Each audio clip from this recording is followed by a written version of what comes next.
Hello, and welcome to the Brutal Iron Gym podcast, where our goal is to cut through the BS and deliver the brutal truth about topics related to health and happiness. Today's podcast number 1873. The topic is in-depth, and the title is Client Powerlifting Meet Recap, Elite Total in 400 plus dots. So our in-depth categories have been coming out on Mondays, and they're supposed to be a little bit longer podcasts, dive a little bit deeper into topics. I just had a client compete this past weekend, and we've worked together before, but it's been a while. So it's actually been 6 years since we've worked together, and she did a great job. She had accomplished an elite total and secured a 400 plus dots. So I wanted to talk through kind of how the meet went, what our thoughts were. I had someone ask me about, one of my clients is a business client, so we talk a lot about business, and we meet every week virtually, so an hour every week, and just kind of talk, shoot the breeze, answer questions, growing business. But also they had asked me about powerlifting specifically. They want to train more and more clients for that. They compete in powerlifting themselves, and they were asking me different mindsets and thoughts towards competitions. So I thought it would be fun to do a meet recap for this other client who competed this weekend, as just a fun way to discuss a lot of those type of topics.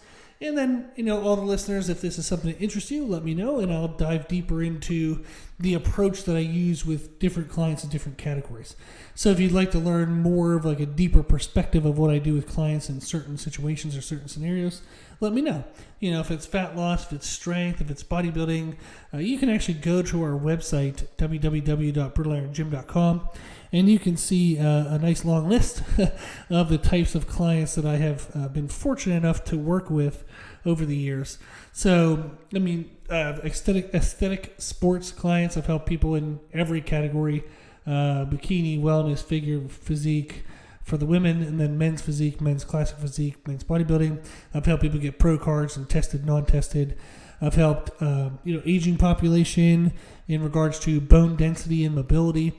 We had one client that used to go get bone density scans done, and we were able to prove that we were able to increase their bone density in the lower body, in the hips, from the training that we were doing. I've helped with athlete rehab for multiple different sports, including Olympic athletes and professional athletes. I've helped high school students get college scholarships. I've helped CrossFit Games athletes. I've helped dancers, endurance athletes doing Ironman marathons, firefighters.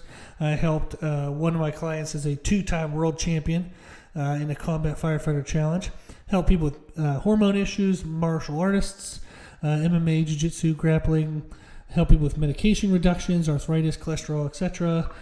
Military, tactical operations, general fitness, modeling, musicians, nutritional therapy for like celiac disease, diabetes, PCOS, Olympic athletes for both training and nutrition, powerlifting, of course.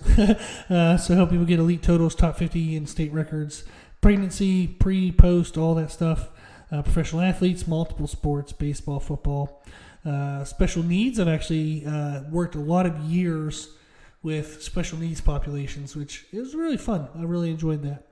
I help people with strongman, wrestling, weight management, nutrition, everything under the sun. So you can see that big long list and more on our website if you want to check that out.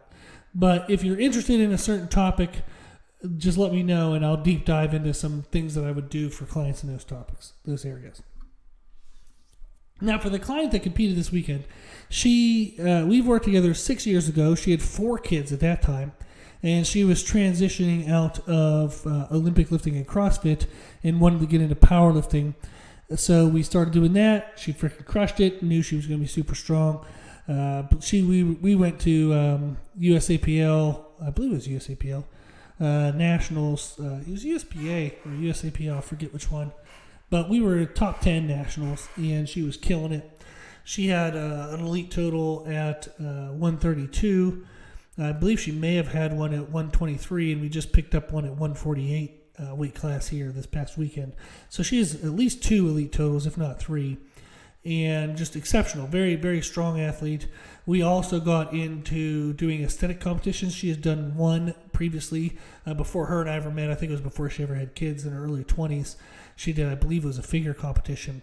So we ended up doing that. We ended up getting her a pro card in women's physique. So we got an IFBB Pro card through the NPC in women's physique, as we were also top 10 in powerlifting. So she's freaking insane. Yeah, absolutely insane. Very strong, very disciplined, work ethic through the roof. Just great all around client to be able to work with. So I'm very fortunate to work with great people. So very blessed for that. So in the last 6 years, she had 2 more kids. So she has 6 kids total. And she's wanting to now get back into competitive powerlifting. So we reconnected, and she had done one meet, I believe at least one meet in the last year or so on her own. Went well, enjoyed it, and then she said she wanted to kind of get back into the national level stage. So she reached out, and we started working together. She lives up in Ohio. I live in South Carolina, so we've been doing everything virtually. So we do video reviews. She films herself working out and sends me the videos each week. I send feedback, and then we kind of build from there. We do a Zoom or a phone call anytime we need. And then for the meet, her husband was able to carry like a little iPad thing. So we were doing FaceTime. So I was able to watch her do the lifts and give her the weights as she walked up to the desk to report the weights that she wanted to the judge. So it was great. We were able to talk after each lift. I was able to help her with weight selections, even though I wasn't able to make it up to this meet in person. So it was a very good experience. Loved it. Very fun to work together. So she decided to do this meet actually 4 weeks before the meet.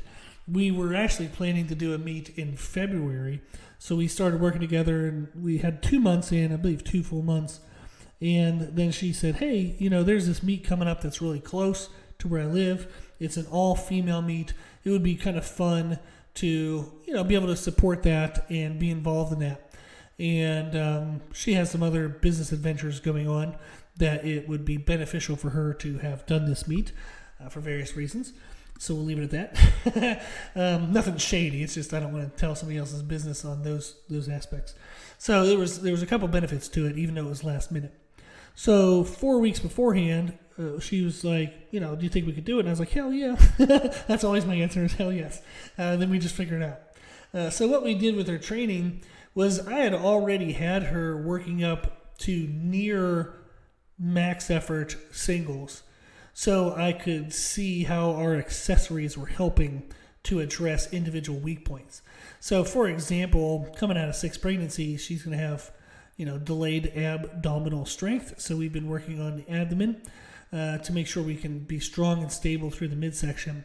And then we're also working on building up the glutes, because that's going to help support kind of hip positioning and torso control as well.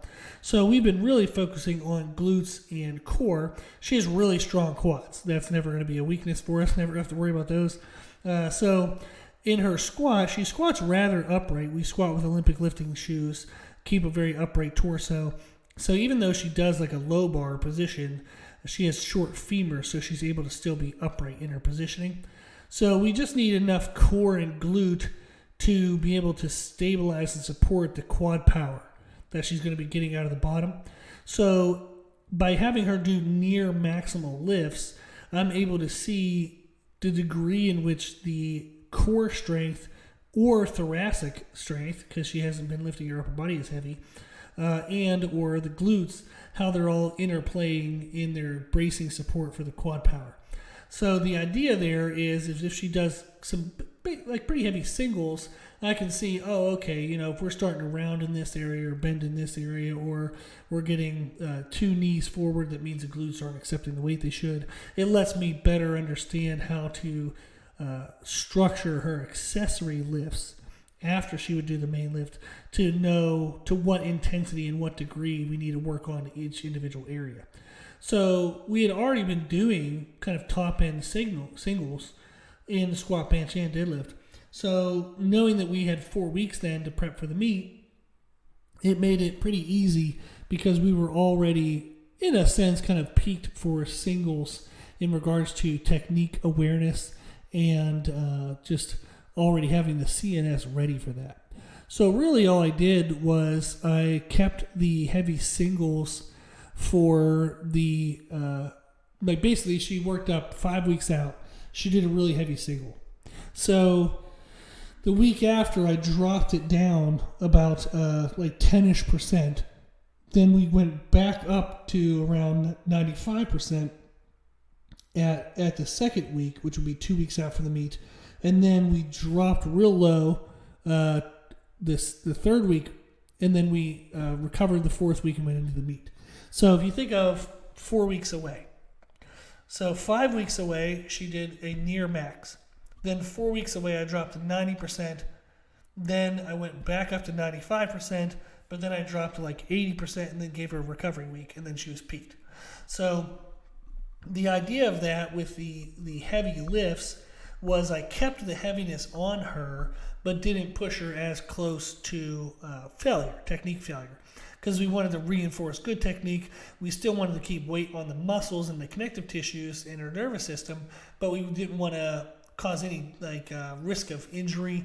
And then with the accessories, I dropped out heavy accessories such as barbell RDLs or single leg stiff leg deadlifts, where we're doing maybe heavy sets of 6 to 8.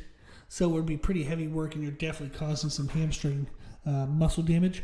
And I swapped that for more isolated bodyweight things. So we did variations of glute bridges, for example, for the 4 weeks leading into the meet. And then we dropped the volume of those actually the 2 weeks out from the meet. So we dropped the muscle damage activities and swapped them out for more isolation work, where we're still burning some calories, we're still stimulating the muscle, still stimulating the body to make some strength progressions, but we're not causing tissue damage. So that was kind of the main change we made from her training program when we knew we were going to compete, is we kept heavy singles in, so that way she had her technique dialed in for singles, which she would need to know at the meet, but we dropped off the muscle damage component of the accessory work. And then from 4 weeks to 3 weeks, we kept the volume as we normally would. And then at 2 weeks out, we dropped the volume. And then 1 week out, we dropped all accessories completely. So that's going to allow her body to recover, get the CNS primed, get the body feeling primed, have her going into the meet feeling like, okay, I've been itching to do something intense in my training. I'm ready to go. I'm ready to go. So that was the main change that we made in her training, was keeping the singles but dropping down the muscle damage impact in the accessory work, and then eventually at 2 weeks out, dropping the volume of the accessory work completely. So everything went really well leading into the meet. We have already been dieting, so we didn't actually try to hit a certain weight goal here. When we started working together, I believe she was around 144, 145 body weight. She's now at 138. So in 8 weeks, we've dropped 6 pounds, and she's feeling fine. She's actually eating more than she was before. Her problem was she was under eating and overtraining. So as people typically do who are very driven, they tend to kind of over punish themselves. So I told her, hey, you need to eat more food. You need to do less intense stuff, less volume stuff. So anyhow, what we did was we've been able to drop her down in body weight. So she's dropped 6 pounds in 8 weeks, but she's been feeling stronger and stronger and stronger. She's better fueled. The body's definitely in a good, healthy place right now. So being that we went from 144, 145-ish down to 138, our goal in February was to compete at 132. At this meet, we wanted to show up, we wanted to do well, but I knew that she had the strength to hit an elite total at the 148 class. So there was no need for us to struggle to drop the extra 6 pounds of water weight, which we could do easily. Well, not easily, but it could definitely be done. So she could have dropped the 6 more pounds, and then would have had the elite total at the 132 would be easier to get. It's going to be a lower number. However, she had the strength to get the elite at 148, so there was no need for us to go through the stress of cutting weight, especially since our ultimate goal of 132, by the time February comes around, won't be any problem. She's going to naturally hit that through the dieting that we're doing. We're not even going to need to cut water weight for that meet. So it didn't make sense to try to cut excessive water weight leading into this one just to improve performance when she already had the strength levels to hit an elite total at the 148 weight class. Now, with that said, going into the meet, we knew that the squat that we were aiming for, like for example, I forgot to convert these over to pounds. Everything done in powerlifting is in kilograms. So like our opener I'll give you the spoiler alert. She did well. She hit the elite total. So our 147.5 kilogram squat is what she ended with. And that ended up being a 325 pound squat. Now, in our practice, I had gotten her up to, I believe, a 315 in squat, and she did very well. There was very little technique shake breakdown, and that was at the 5 weeks out. So at 5 weeks out, she had hit damn near what we were going to want at the powerlifting meet. So we knew the strength was there. So at 315, she hit that, and she hit it with pretty clean technique, meaning that, okay, if we go to 320 at 5 weeks out, she probably could have hit 320 even with the technique being, maybe it would have like varied a little bit more, would have had a little more ugliness to it. But she could have hit 320 at 5 weeks out, and that was still with full accessories, full muscle damaging, full intensity accessories. So knowing then that if I dropped the accessories, the muscle damage and the fatiguing nature of the accessories, that there would be even more strength available at the meet. So if we could squat 315 with pretty clean technique, we could probably squat 320 with ugly technique. If we could squat 320 with ugly technique and full accessories, dropping the accessories, she was going to be able to squat at least 325. And what do you know? It worked.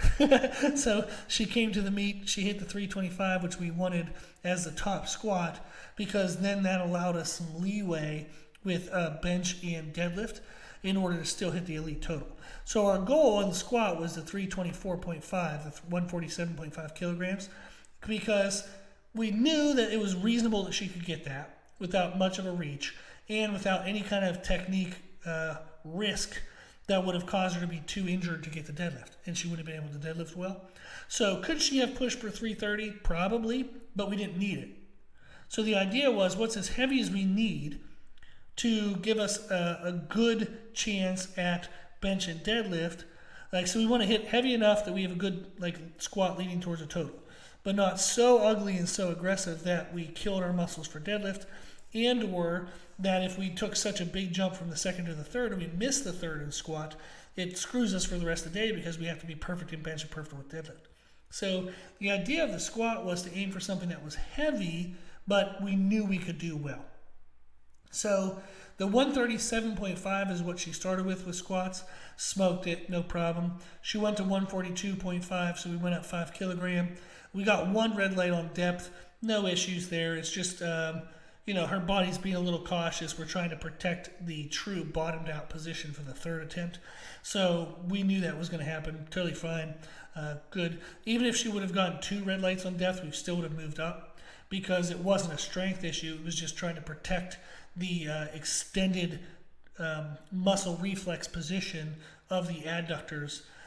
So we knew being a little bit tight on depth on the first and second would protect us to be able to go a little deeper on the third, but also not risk injury before we got there or risk wearing out the muscles before we got there. So we then went to 147.5 kilogram on the third attempt and did great.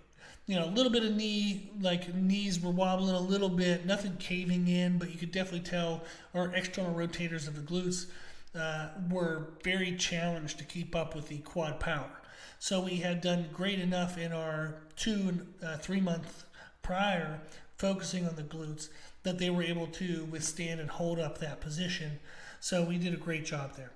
Then with bench press, we did a 75 kilogram starter, opener at 165. Now, again, she's competing at 138, so she's very strong already.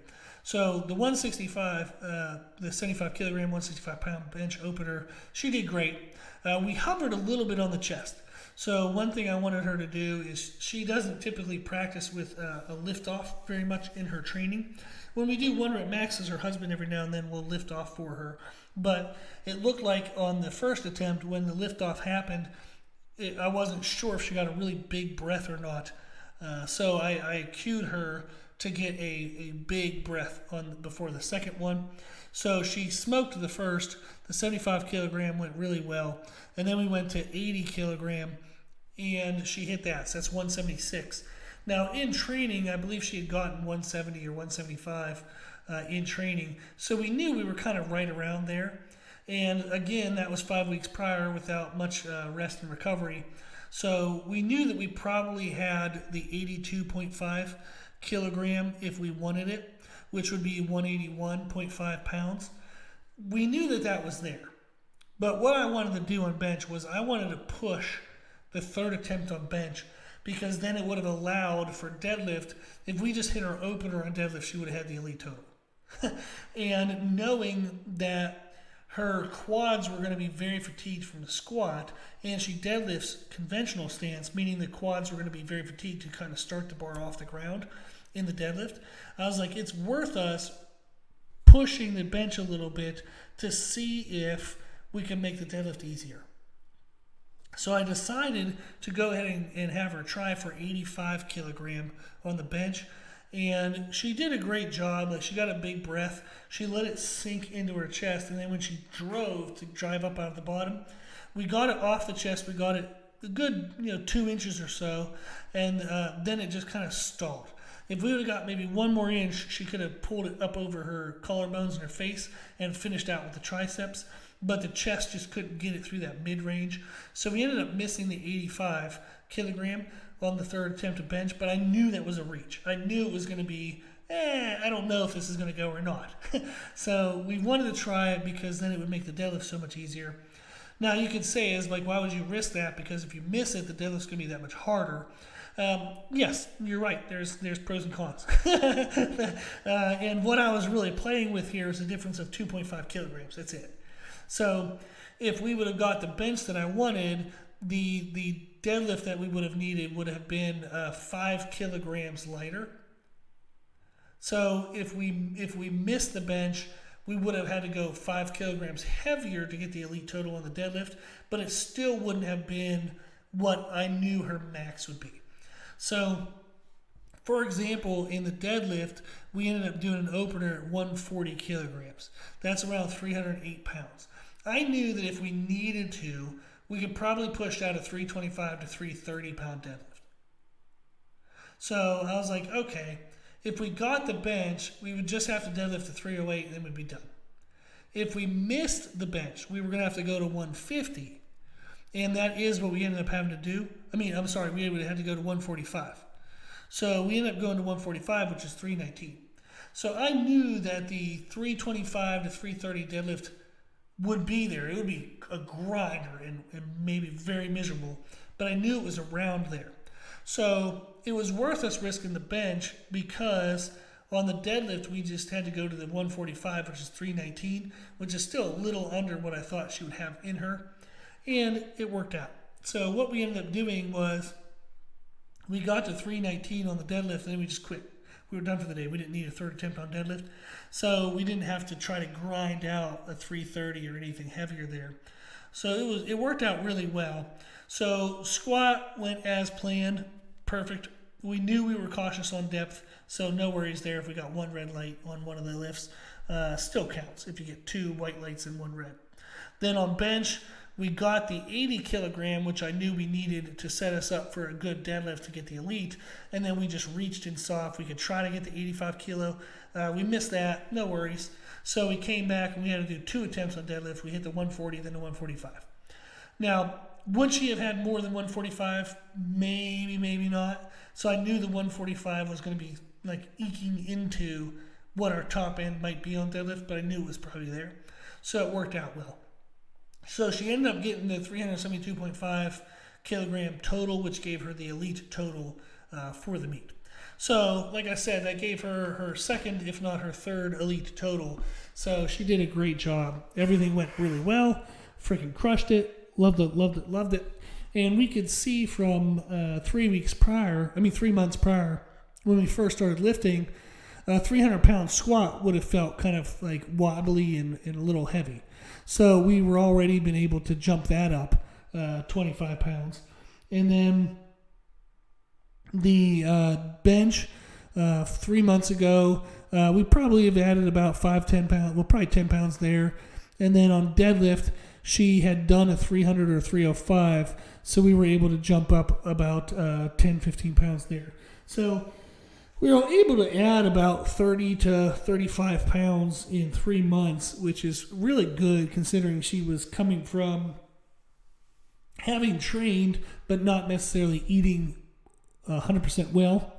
So she improved her eating, and we made the accessories a little more pinpointed than maybe what she'd been doing before. So to get a 30, 35 or so pound jump is pretty awesome. That's pretty good in 3 months. So very happy with how this turned out. And what we learned from this meet in regards to what adjustments we might make in the future, like leading into the February program, is just confirmation of what we've been doing. So we know in the squat that her abdominal strength needs to improve, her glutes need to improve, and through upper back work that we're doing in correlation to all three lifts, we know that her thoracic bracing, her thoracic positioning is going to improve as well.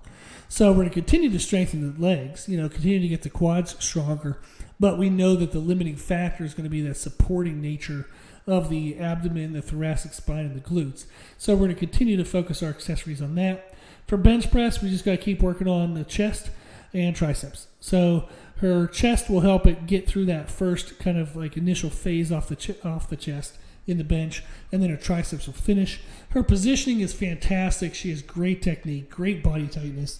Her technique on all these lifts is exceptional. She's always done very well with technique.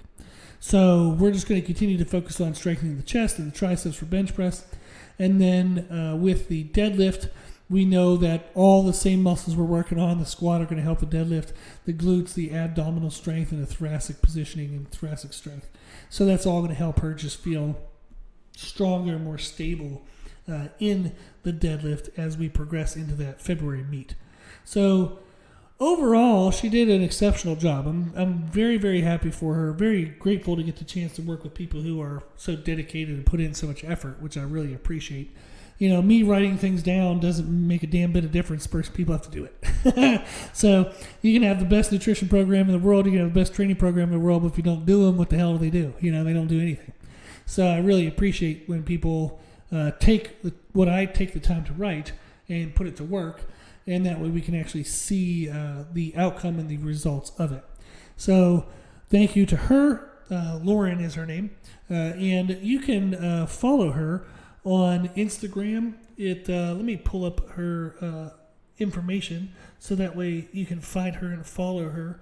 So on Instagram, her handle is Rutan, R-U-T-A-A-N, R-U-T-A-N, so Rutan, R-U-T-A-N 422. So you can find her on there. And then Lauren Rutan on Facebook. First name is Lauren. Last name again is Rutan. So Lauren's awesome athlete. Like I said, she's kind of all around great at everything. So that would be fun for you to follow her if you want to.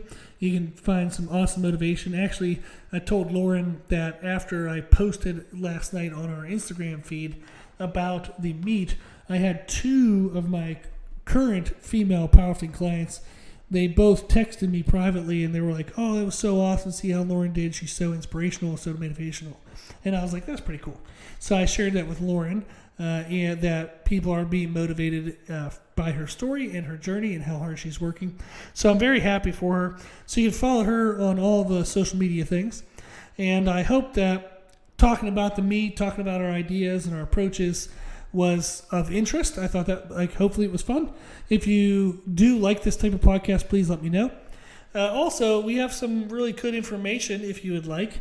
If you want to learn more about powerlifting, on our website, www.brutalirongym.com, you can go to free program examples. On that page, we have a tab titled General Free Templates and Programs. So under the templates section, we have our powerlifting template, which is completely for free right now. It's over 50 pages. Good Lord, I can't believe I wrote that much. But it's 50 pages. You can print it. You can read through it. The template talks about just kind of the notes of the template, talks about kind of workout explanations for different concepts. We have example workouts for beginners, intermediate, advanced.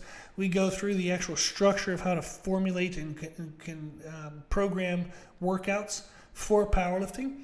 We talk about how to make variations to the template so you can personalize it to your equipment, your abilities, your needs, your schedule. We also talk about how to adjust the template if you want to be getting into a competition. So how do you do it from off season to competition phase? And then we also give technique information for squat, bench, deadlift. We talk about all the competitive rules related to powerlifting. There's self-treatments for tight muscles, for any kind of aches and pains. There's nutrition information. I mean, my gosh, it is over 50 pages, tons of information. So if you're a personal trainer, like the other client I have is a business client, I shared this document with them, and they absolutely love it. So this is a great way to learn how to program for powerlifting. So for example, it has per workout structure. It tells you to start with a movement prep circuit, pick a movement that addresses thoracic mobility, shoulder mobility, and or strength in the thoracic and shoulder area. You want to do 3 sets of 10 to 40 seconds of time under tension. Then you do an exercise for core strengthening and bracing, then an exercise for hip-based mobility and strengthening. So it talks you through all this stuff. How many sets, how many reps, what exercises to pick. It has all the examples with specific exercises included. It's incredible amount of information, and it's all entirely for free on our website. So if you want to write your own powerlifting programming, whether that's for yourself or for clients, that document is totally for free on our website. Also free on our website, you can go onto free nutrition education. The first document on that page is a create your own nutrition program document. You can actually write your own nutrition program, just like how I helped Lauren lose 6 pounds in 3 months, but feel stronger. So remember, she got 30 to 40 pounds stronger in those 3 months while losing 6 pounds. It was following the same protocols, the same nutrition information that's in that free document. So you can check out those free resources. They literally tell you everything you need to know. But if you want help putting that all together, I am doing free 15-minute consultations right now for clients. If you want to work with me, we would meet via Zoom. We would chit-chat a little bit. I'd like to know more about you, about your goals, talk about what your struggles and challenges are, and then how we would work together to address those. So that's totally for free right now, free 15-minute consultation. I just want a chance to get to know people before I start working with them. I've been very fortunate, very grateful. I've been capping my client list at 60 people, and it's been working really well.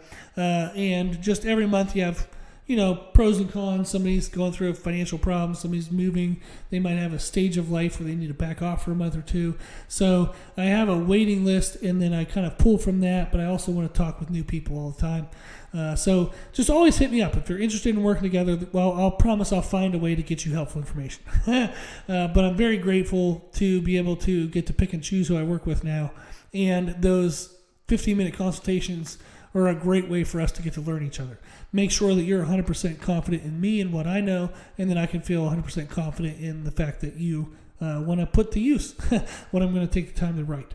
So if you're interested in that, you can shoot me an email at brutalirongym@gmail.com, or you can go to our website on the one-on-one services page. There's a link where you can sign up for a free 15-minute consultation. So however you do it, if you want to reach out, I would love to get to meet with you and talk about how we can work together to crush your goals. Okay, hopefully this was helpful. Again, like I said, please give me some feedback on these in-depth podcasts. I would like to know if this is stuff that you find interesting, or if you want to give me some more direction or guidance on what might be the most interesting way to manage these podcasts. Cool.